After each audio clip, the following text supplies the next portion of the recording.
سلام تا خوش من یه ویدیو جدید از کانال خوش چیپ که رفت.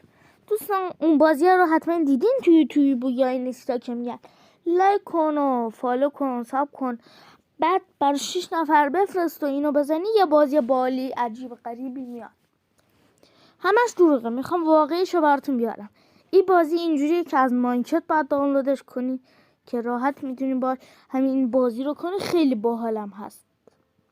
مثلا میتونی استوپ این بالا سمت راست بزنی، هر اسمی دلت خواست بنویسی، مثلا محمد، رضا، نمیدونم، آرمیا، هر چی میتونی بنویسید.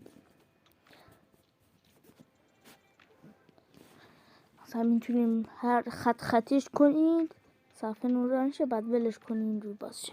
میتونیم باش اینجوری بازی کنیم، بازی های خوبی داره، بعد میتونیم نگه داری اینجوری شه.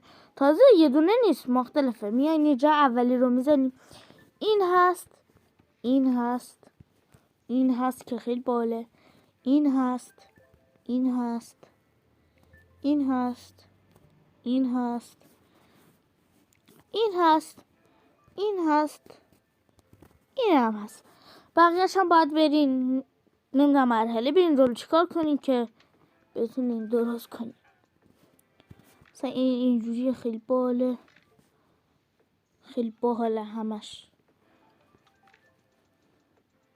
خب بریم اسمشو بگم. وارد مارکت میشید، این تو جستجوها، بعد اینی که من الان زدم ما سرچ میکنین دقیق. یکم که بیاین پایین، این سیالات جادویی هست، همینو بزنین دانلود میاره. خیلی